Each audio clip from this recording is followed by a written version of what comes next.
Lei número 20. Não se comprometa com ninguém. Tolo é quem se apressa a tomar um partido.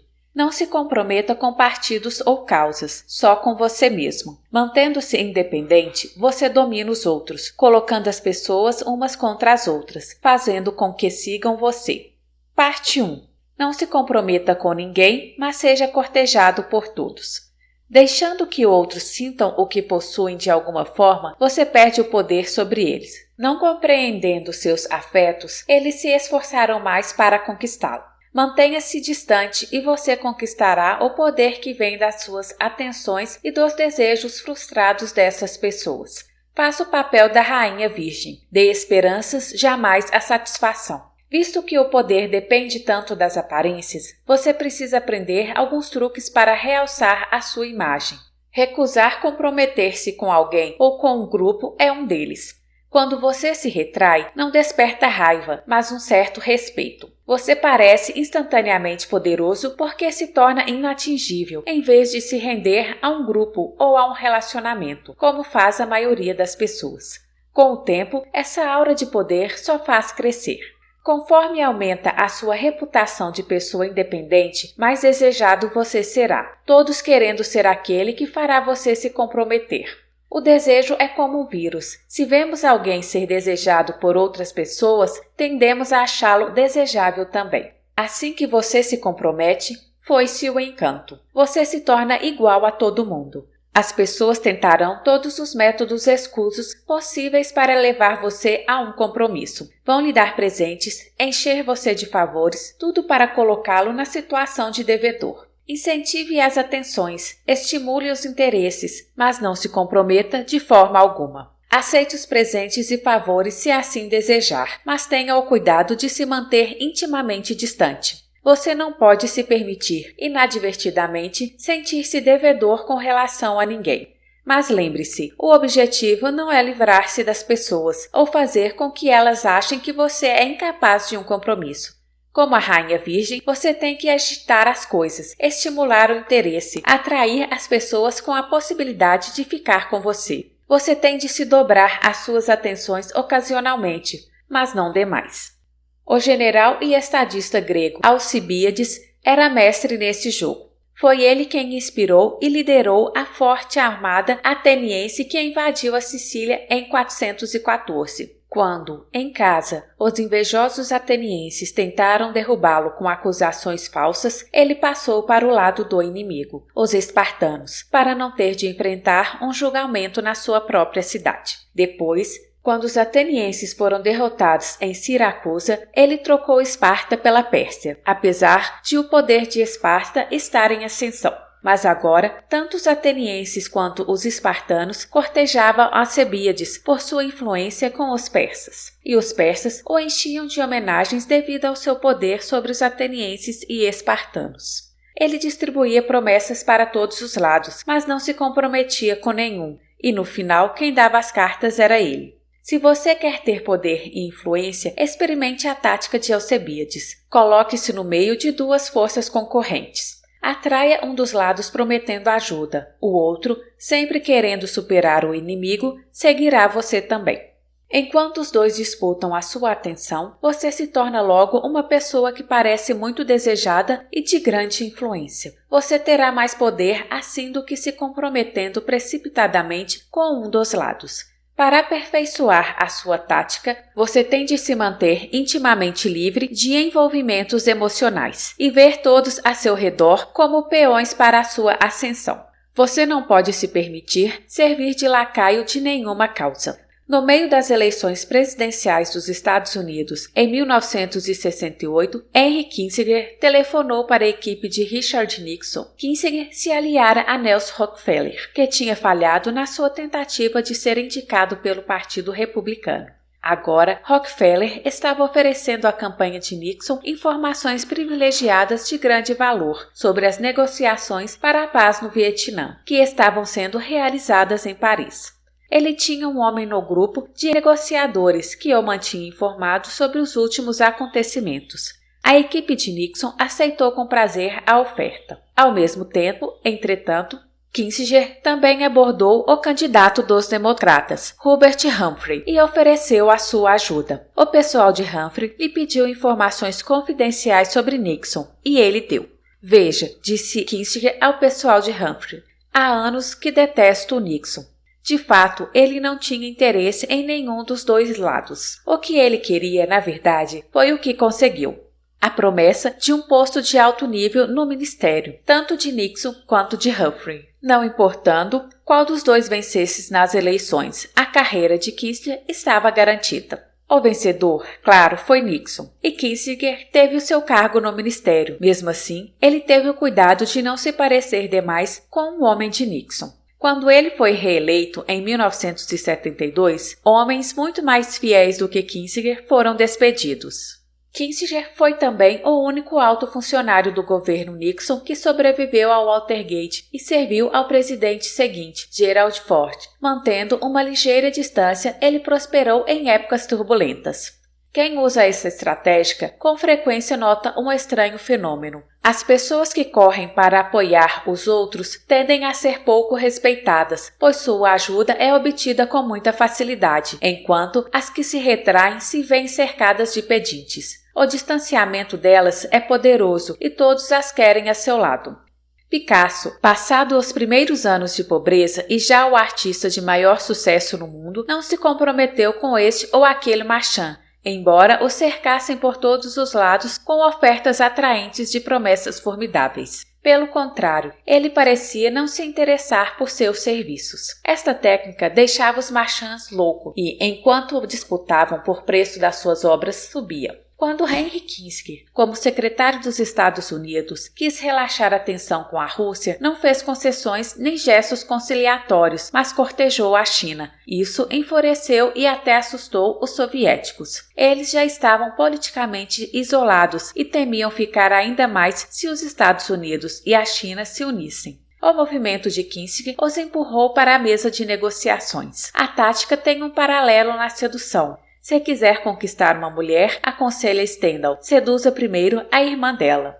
Mantenha-se distante e as pessoas se aproximarão de você. Será um desafio para elas conquistar o seu afeto, desde que você imite a sábia rainha virgem e mantenha acesas as esperanças. Estará sempre atraindo o interesse e o desejo.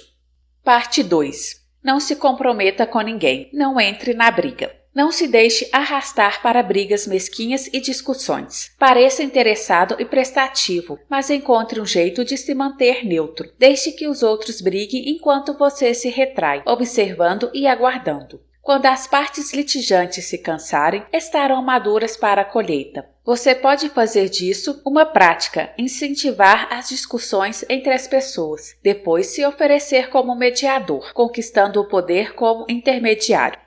Quando você entra numa briga que não foi você que começou, perde a iniciativa. Os interesses dos combatentes tornam-se os seus interesses. Você passa a ser uma ferramenta que eles usam. Aprenda a se controlar, a reprimir a sua natural tendência a tomar partido e entrar na briga. Seja amável e encantador com cada um dos combatentes, depois se afaste e deixe que eles se enfrentem. A cada batalha, eles ficam mais fracos, enquanto você se fortalece a cada batalha que evita.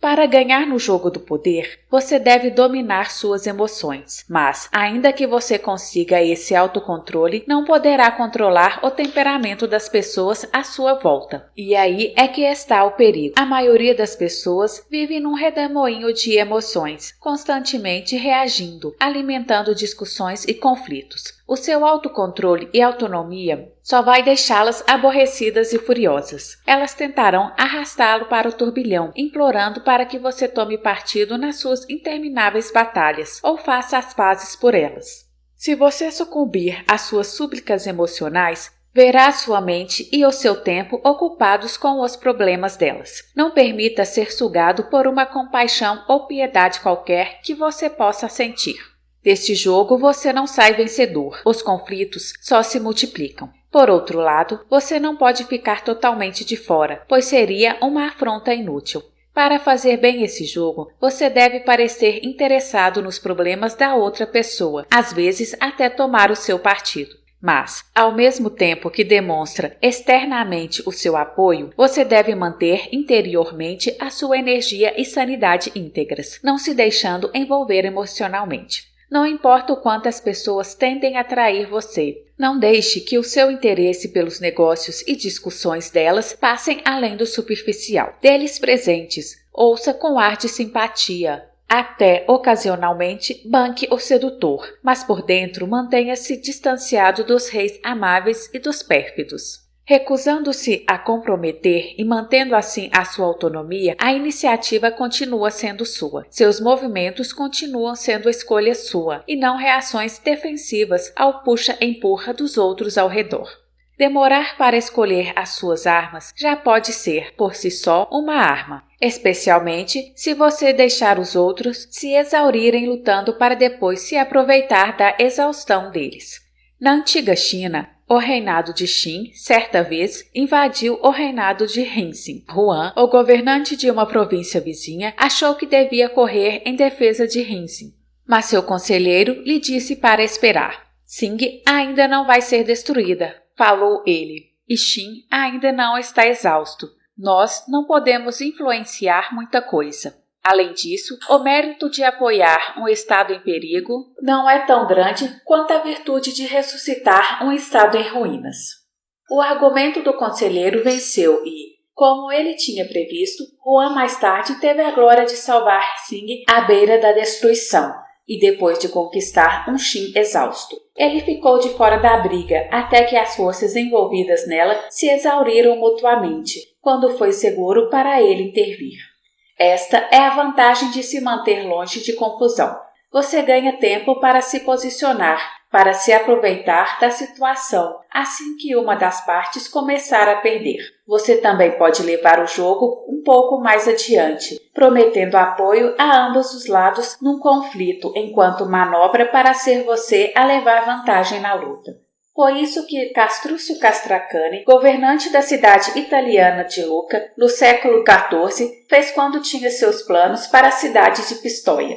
Um cerco seria muito caro em termos de vidas e dinheiro, mas Castruccio sabia que em Pistoia existiam duas facções, os negros e os brancos, que se odiavam. Ele negociou com os negros, prometendo ajudá-los contra os brancos.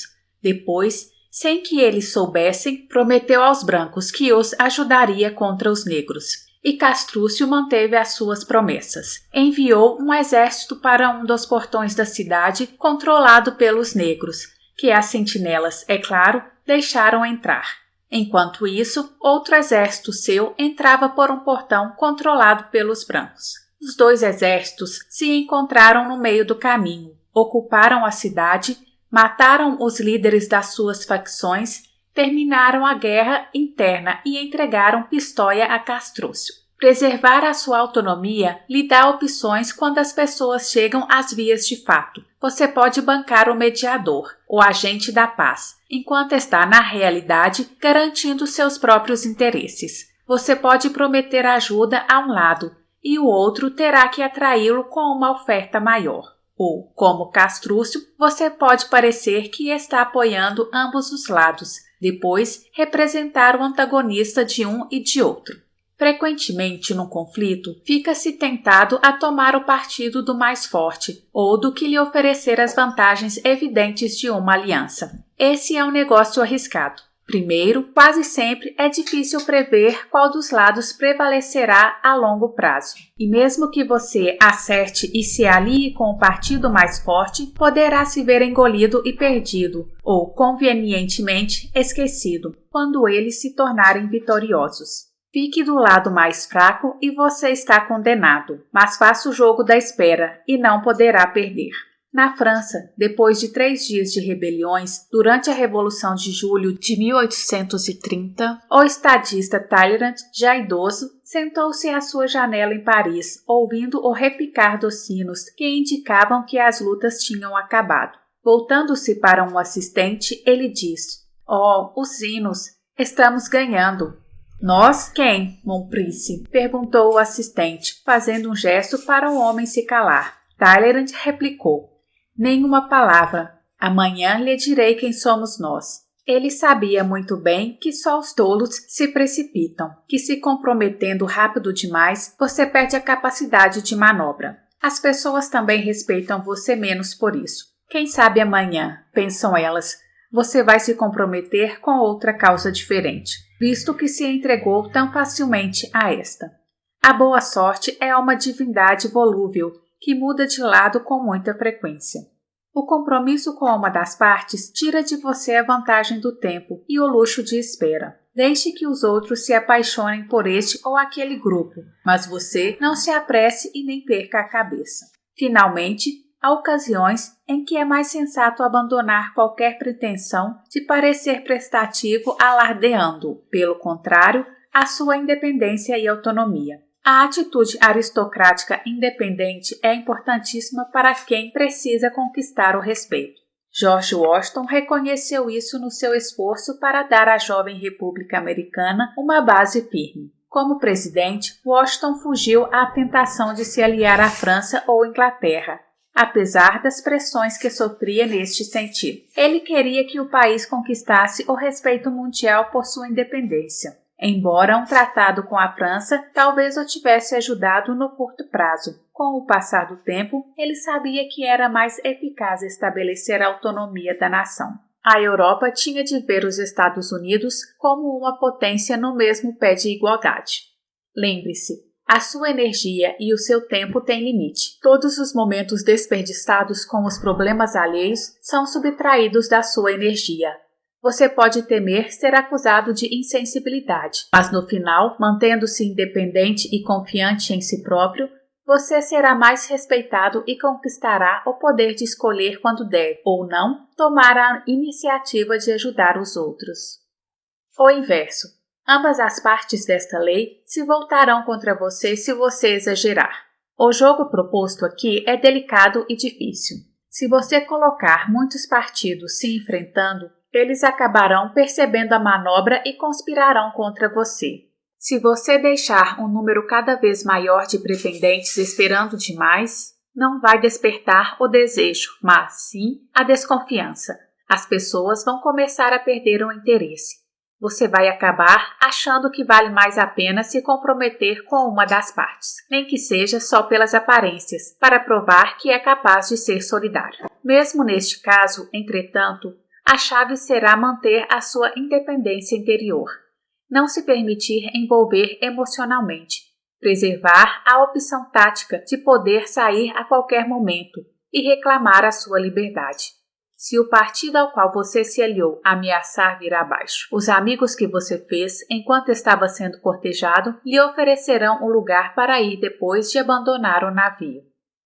Queridos ouvintes, esta foi a Lei 20 do Poder. Se você gostou do áudio, deixe seu like e ative o sininho para ser avisado dos próximos capítulos. Gratidão, minha voz, sua voz.